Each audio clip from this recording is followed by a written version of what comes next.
Hi everyone, and welcome to the Muckin Around podcast with me, Tom from Springbridge Direct, the director of Springbridge. And today we've got a guest on from SmartLift Bulk Packaging called Trevor, who's the director.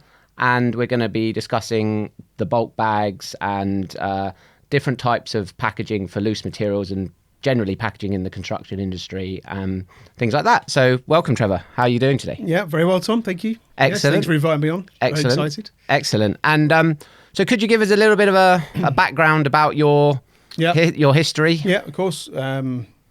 Me personally, I've been in industrial packaging for nearly 30 years now. But SmartLift was founded in 2005. Yeah. Just in my back bedroom.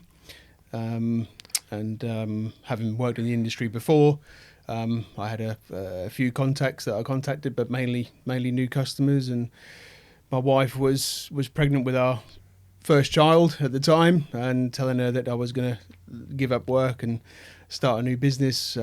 Brave decision. Well, it was, but she supported me 100%. She said, absolutely go for it, and we did. And here we are, 20 years later. What I consider to be an established company. Great staff. We sell over probably 3 million FIBCs now. Really? Yeah, okay. That's right. Yeah, we do lots of other industrial packaging as well, wrap and smaller sacks, ground cover, all that kind of stuff. Do you supply mainly to the construction and landscape? I mean, we're obviously a landscaping supply business, and construction side, or do you deal with all sorts, a wide range of clients? Wide range of industries. Yeah, very, very diverse. Construction is probably 20 to 30% of our business goes to construction, but I would say agriculture is one of our biggest industries that we sell into. Okay, yeah. So we'll do a lot of packaging into cereal seed processors. Yeah. We'll take cereal off the farm, process it, treat it, send it back out for re-drilling. Of course, animal feed as well, farm recycling, those kind of people.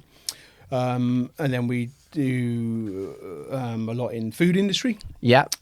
For food ingredients, anything granular, sugar, flour, rice, that kind of thing. Yeah. We do recycling industry. We do a lot of FIBCs, and so yeah, I mean it's very diverse. Because we obviously use you for the bulk bags, the they say 1 ton bags. I mean, yes. For people, I mean, they're not necessarily always got a ton in them, but do you do a lot of smaller?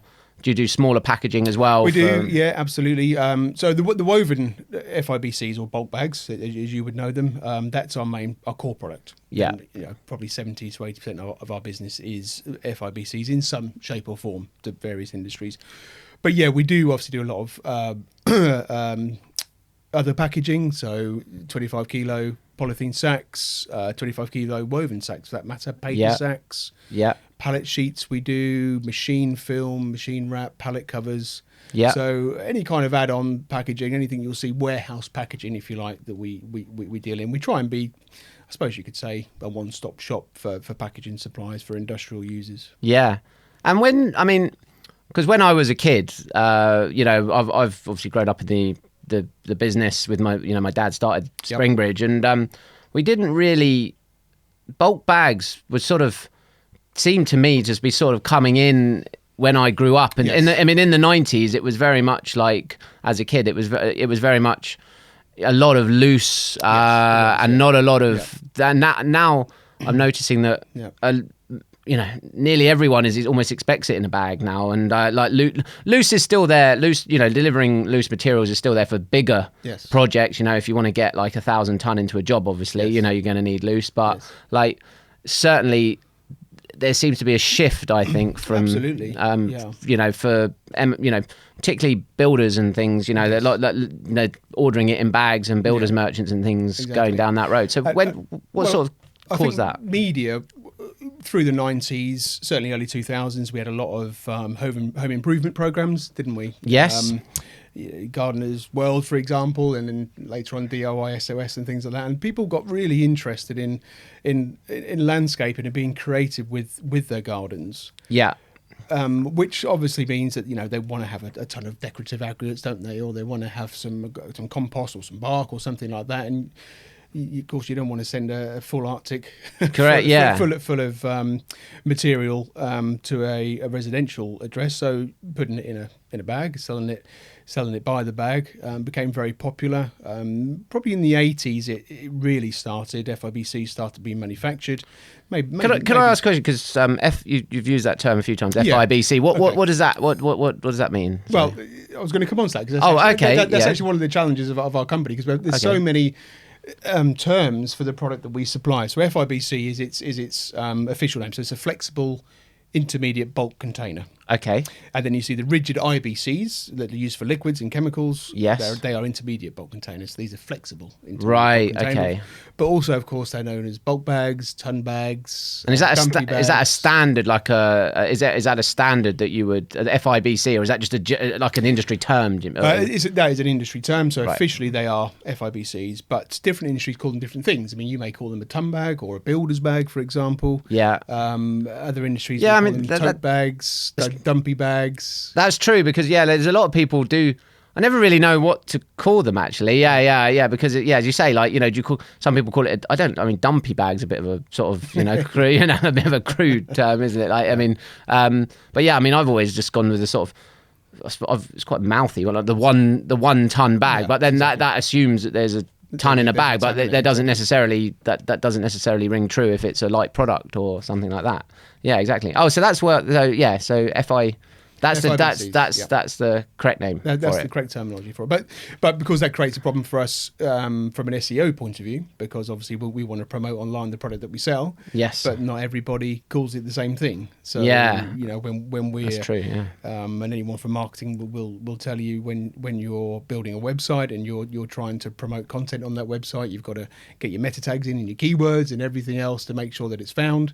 And when your product is known as many different different name, different terminology, then that becomes challenging. Yeah, exactly. But yeah, bulk bags is probably the most common term. Yeah, and I've noticed that the industry, that a lot of bulk bags in the construction industry for your aggregates and your topsoils and things, they seem to be the same sizes. Generally, what sort of different sizes do you generally sell to the construction industry? Well, going back to certainly the 90s, you would see that all bags in the construction industry were 90 by 90 by 90. Yeah, centimetres. Centimetres, that's right.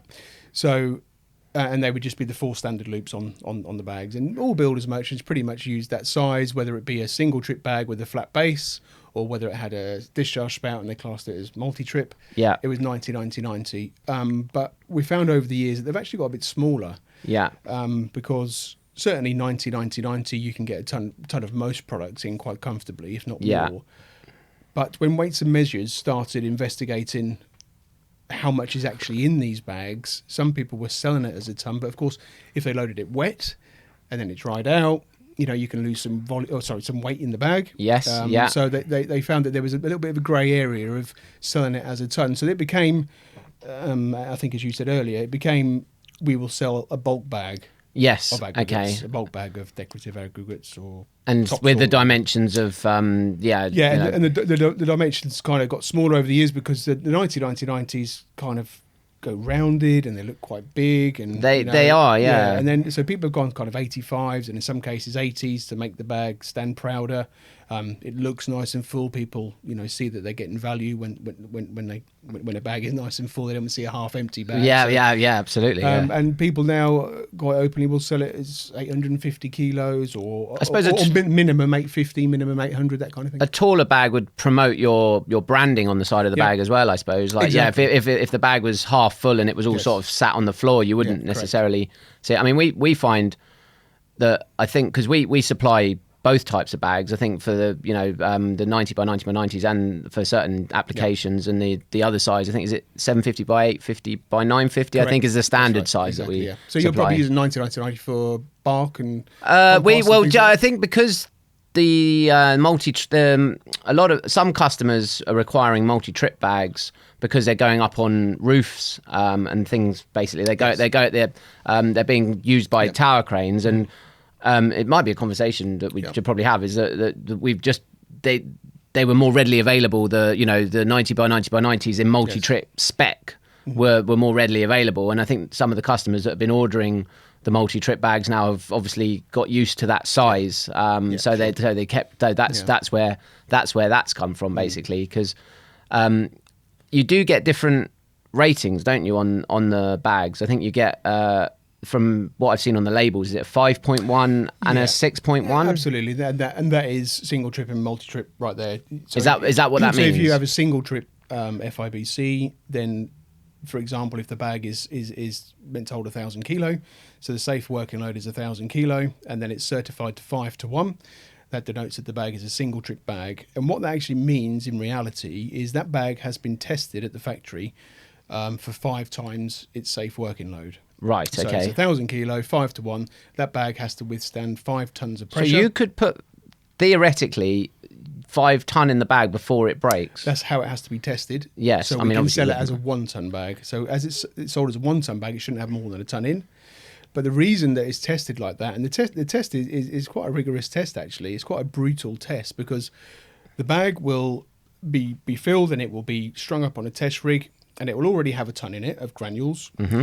And then it has this big metal plate that pushes down on the bag, and it does that 30 times to 2 tons. Yes. And then on the last cycle, it keeps going to destruction. Okay. And the bag then has to achieve over 5 tons, 5,000 kilos before the bag fails. So either at the stitching or at the loops, top seam, anything like that, any sign of failure. Do they do this in the factories that they make them, or is this a sort of another? So the factories obviously have test rigs, or any reputable factory will have a test rig to make sure that they're conforming to the specification. But there are lots of third-party test houses, most notable in Germany, a company called Laberdata. Okay. Where you can send a representative of the specification that you want to have certified. They will do their own tests on it, and if it passes, they will issue a 3-year certificate, and then you are allowed to make bags to that specification for a period of 3 years before you have to renew. But this is a really important point, really important, because certification is something that is open to interpretation a little bit as well. Yes. And also, you don't want in your test, you don't want your product to break at 5,002 kilos. No. The margin for error is really small there. Yeah. So really, what you're looking for the bag to perhaps break around 5.5, 5, 6, something like that. So you've got a margin for error. Yes. Because obviously you can't test every bag to destruction, otherwise you'd have no bags. No, exactly. So the representative of the sample has to really, that's what we're looking for it to achieve that. And if we want it to be a multi-trip bag, then we need to go down the route of having it 6:1. Yes. Okay. So simple maths there, it needs to get over 6 tons, and then we can class it as a multi-trip bag that, if handled correctly and inspected, it can be reused. Do all multi-trip bags have the hole in the bottom? No. So that's just a sort of an added feature for... Yeah, that's right. But in truth, because it's a multi-trip bag, you want to be able to discharge the product to reuse the bag. That's where the name comes from. And then retie, because with a single trip bag, you would obviously cut the bottom with a sharp blade. The bag would discharge, and then you would send the bag off for recycling in the appropriate channels. But multi-trips, you can have a flat base multi-trip if you want to, because some people will still unload it from the top. Yeah. But more often than not, probably 95% of our multi-trip bags that people buy off us will have a spout on the bottom. Because we get, I did have a landscaper once who sort of came to me, and he sort of came up with the idea that he wanted to sort of get a bags for himself that we constantly recycled for him, and we kept reusing. In the end, it didn't, we never really, it's one of those things where it didn't really sort of come to fruition, and we kind of, forgot about it, I think. Yeah. And, but does that happen in other industries? Like, like for example, like the farming industry, like, or something like that. Do they truly use the full functionality of these multi-trip bags? Because in our industry, people sort of seem to order these multi-trip bags with the intention of mainly ordering them because they're stronger, rather than actually using them for what their intended purpose was reusing the bag. So does that happen in other? Yes, it does. I mean, farmers. Some yes, some no. We mainly deal with the seed processors, so the guys who are supplying the farmer. So that they will treat and clean the seed, sell it back to the farmer. Sometimes in a single trip bag, sometimes in a reusable bag. depending on the requirements of the end user, basically. But obviously, single trip bags, they are what it says on the tin. You're meant to use them once, and that means you fill them once. They from the filler to the final destination, the end user.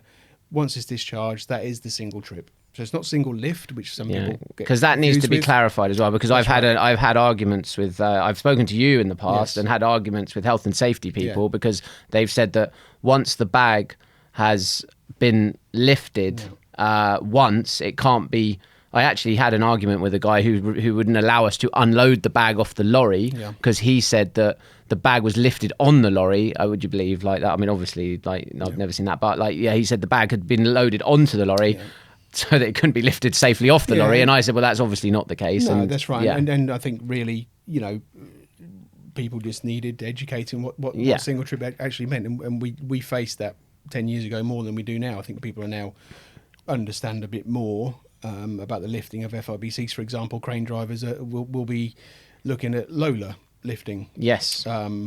And we would get a lot of phone calls from people who are lifting them over buildings to say, have you got the Lola certificate for the bag? Well, the bag is part of the load. Yes. Lola applies to lifting straps and those kind of things, but not the bag. The bag is classed as the load itself. Yes. So just getting back to the single trip point, yes, absolutely. It's single trip, not single lift. Yeah. So from point of filling to point of discharge, that's the trip. And it might be lifted a dozen times. Yeah. As long as the loops are inspected and the bag shows no visible signs of deterioration, then it's safe to get to its destination. And I guess from our point of view as a supplier, if we are supplying bags that are knowingly going up onto a route, I mean, you should do this anyway. But if you know that the bags are going to be put in a position where they would be considered possibly a health and safety risk if they're going 20 meters up in the air above some, on a building site, that's obviously quite dangerous to do that in the wrong circumstances. Yeah, absolutely. So we should be loading them correct. We need to make sure that we're not ripping the bags or not being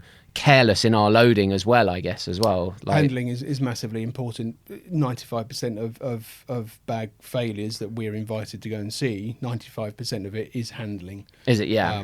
And it's obviously up to us to again educate and make sure that is the case. And what we do at Smart Lift is we're often on site or on farm or wherever the bag ends up, and if we're inspecting a bag failure, we then try and obviously work backwards, find out what its history is, how it was lifted, how it's filled.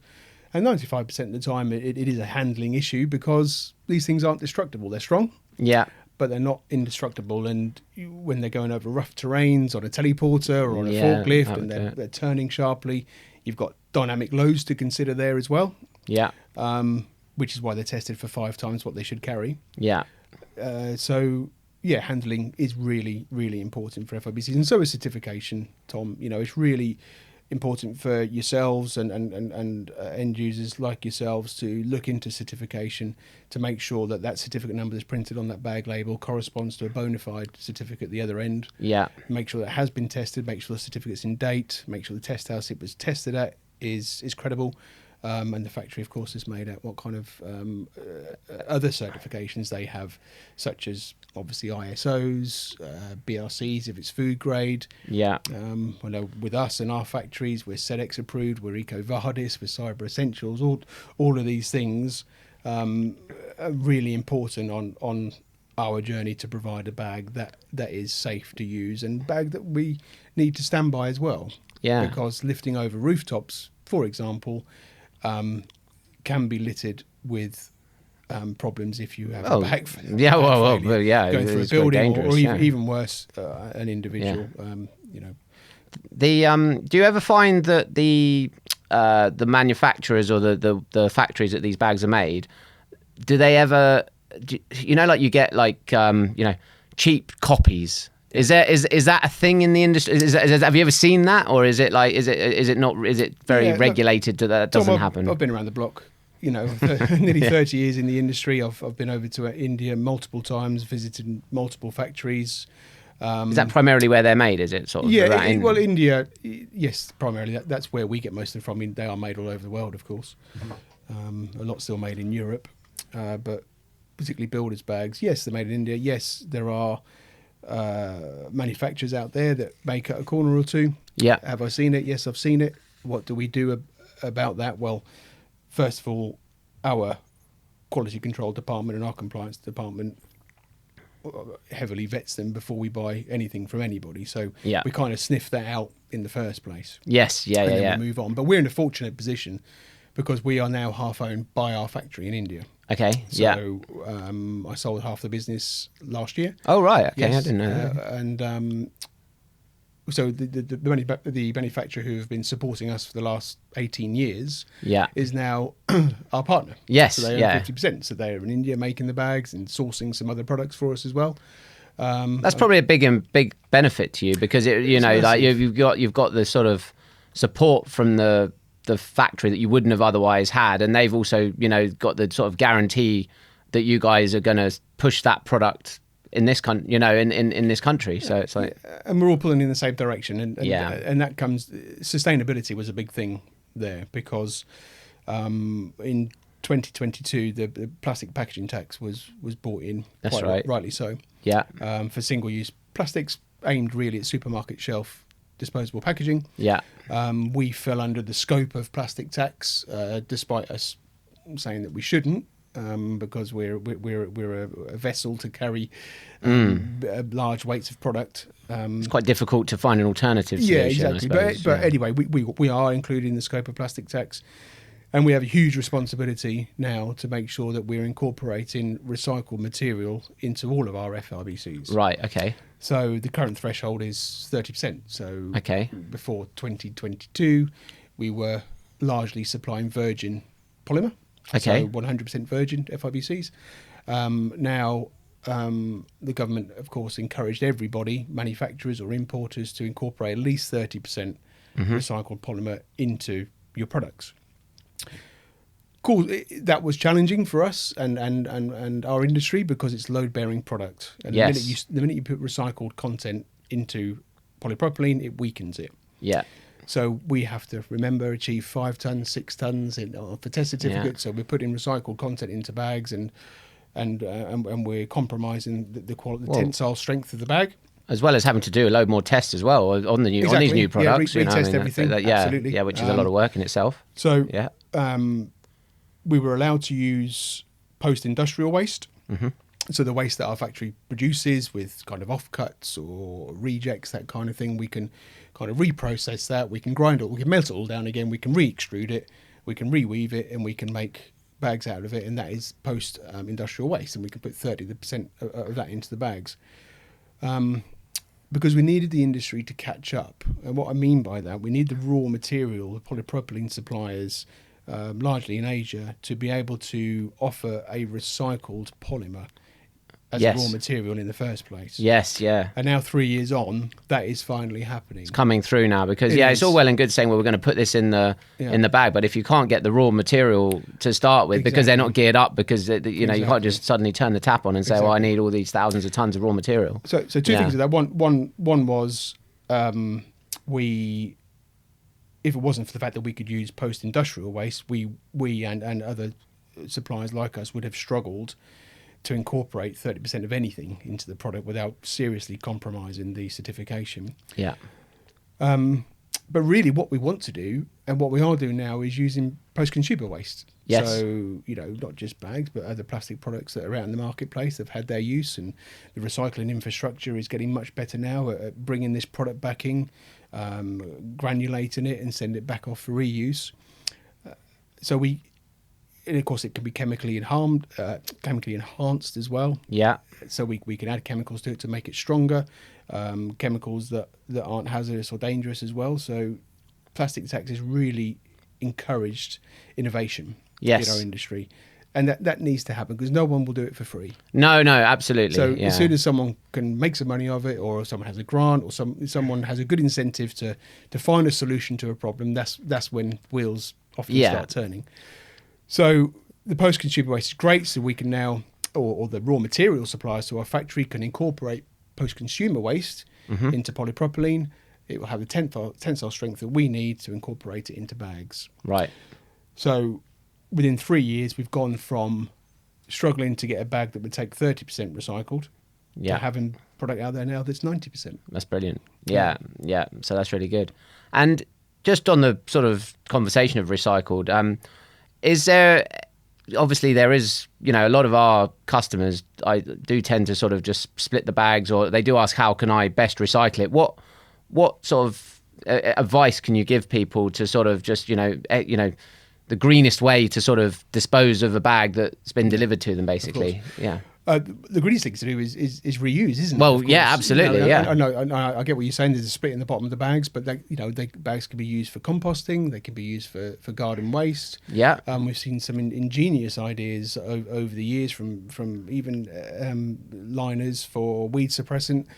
Okay, that's a good idea. Yeah, because it kind of is similar to like the weed membrane. Yeah, isn't that's right. It? It's practically ground cover. Ground cover is you could easily cut the bag up to do that. It's porous, so the water can get through, but the weeds can't. So ground cover is another great one. But if the bag doesn't have a life after being a bag, then there are waste carriers now who are interested in taking FIBCs back and granulating them and recycling them into other products. Yeah. Because they're incentivized to do so. Do you think, I've never seen it, but you know how you get these sort of, these second-hand pallet dealers and things like that? Do you ever foresee a world where like that might become a thing where like people sort of go around and collect the old bags and sort of reuse them? That world has existed for 30 years. Oh, is it? Absolutely. Right. Yeah, no, there are people who would come to your site and would take away any bag that doesn't have a hole in it and resell it on the second-hand market. You've got big certification issues there. Well, obviously, yeah. As a company, we stay away from second-hand bags. If a customer of ours wants to send their used bags back, then that's fine. We can do that, but we encourage them to send them via the appropriate waste streams and find waste carriers who will collect. Yeah, it's better to. Because they have a financial value. So if you can bail up your used FIBCs and sell a pallet load to a waste carrier, they'll be worth something to you because they're worth something to them. Yeah, it's kind of like a bit of a compromise between, obviously you want to reuse the bag as much as possible, but then there is that as you say, there is that safety issue. There's a reason why there's no point going through, thousands of pounds worth of testing to make sure that the bags are up to standard to then use it so many times that it's actually just going to break on you one day. And so that it's finding that balance. Yeah, exactly. But we what we feel sets us apart, without trying to plug the company too much, is our innovation, our attitude to change and continuous improvement. We are challenged every day by customers, particularly in the food and chemical industries that we deal in, and particularly horticulture, to find more sustainable ways of supplying our products. And because we're now in bed with the factory, if you like, we have control this side of their renewable energy sources and the way that they handle waste at the factory, the way that they procure raw material. Yeah. We obviously take control of it at the ports here, and we are carbon neutral from that point to getting the bag to yourself. Yeah. So as a company, we were the first in our industry to become carbon neutral. Is there any like with obviously it's topical at the moment with the sort of the taxes, sort of like the levies that Trump has put on America and things. Yes. Do you think will that have any bearing on anything? I know obviously coming from India to the UK, is there any import taxes and things that you think? There is. Yeah, the import tax on a bulk bag is 6%. Is it 5.7%? Is that what it is? Yeah, that's what it is. Currently, import duty. We were hoping after Brexit that we would do a trade deal with India direct, and there wouldn't be an import duty, but that has remained.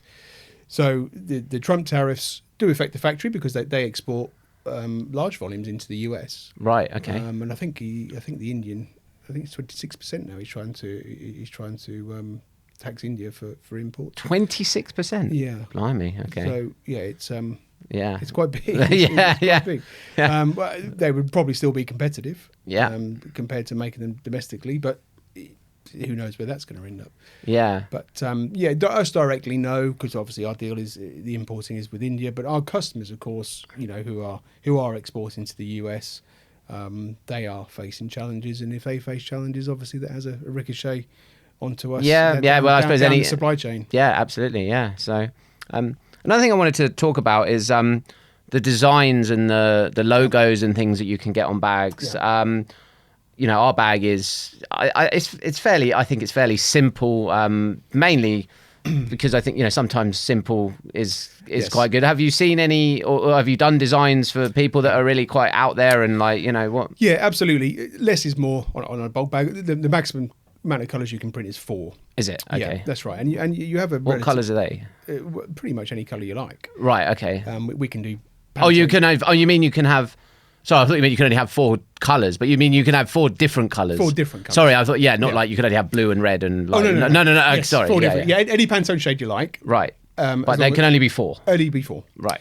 But printed FIBCs is antiquated. You know, the bags are printed before they're made. So it's a piece of fabric that goes along a conveyor, and there's roller drums with a print stereo on that just roll paint onto the fabric. Right, That's okay. how they're printed. So, you know, it's not like printing something like this or paper or polythene where it's a nice sharp digital print. This is very basic, actually. Yes. However, it's effective Yeah. because, you know, you're using yourselves an awful lot of these things, and Yes. you know, you've got your name across 2 sides. You've got a list of products on the other 2 sides, and you know they're all over the immediate area in Middlesex, and it's great advertising for you guys. But less is more. You keep your design relatively simple. Yeah. Some people do make it a bit more complex, and when you're trying to print one color on top of another color, you get a bit of ghosting and a bit of transparency, that kind of thing. So sometimes too complex doesn't quite work. Yeah. I think nowadays people are simplifying logos anyway, aren't they? Yeah, absolutely, yeah. Football clubs, the emblems of a football club, they're singular colour most of them. Yeah, exactly. Yeah, because I sometimes go running around my local area, and I quite often see our bags in those people's driveways, and it's quite nice. Yeah, it is a good feeling. Yeah, and then you see a plain bag, and then you're sort of looking at it. I wonder if that, came from from us, because sometimes we, you know, obviously we supply them. Some customers want them in plain bags or for whatever reason. You see a plain bag, and you're like, oh, is it, isn't it? But when you see the Springbridge sign, and you think, oh, there's a cost. You feel like knocking on the door and sort of, you know, going, thank you. Yeah. You know, that doesn't mean much to you, but just so you know, we did that. Like, you know, they're shoveling it away. We often joke as a company, we have bag radar, so we driving down the road and we see a bag, we tune into it immediately. But yeah, no, people, you can get creative. It's not just print. We can, the colour of the loops, for example, you can change the loop colour to match your print, the stitching colour, the bag colour itself. Normally they're white, but you know, if you can have pretty much whatever colour you want. Yeah. But then, of course, the way that we print on them, if you have a dark colour, you don't want to be printing a light print on because you get a bit of transparency, and you know, you have to manage people's expectations of print. Yes. But it is a great way to get your It's a great advert, isn't it? Yeah. So yeah. Oh, that's great. No, well, I think we've covered an awful lot there, to be honest with you. I think, and you know, obviously, we'll hopefully, you know, we're going to be doing a lot more with you guys in the future. Our bag numbers seem to be going in the right direction, so which is great. And I hope, you know, I've certainly learned a lot today, to be honest with you. So thank you for coming in, Trevor, and giving us a real insight into the world of bulk bags. Yep. No, thanks for having me on. Thoroughly enjoyed it. Thank you very much. Okay. Thanks. All right. Cheers.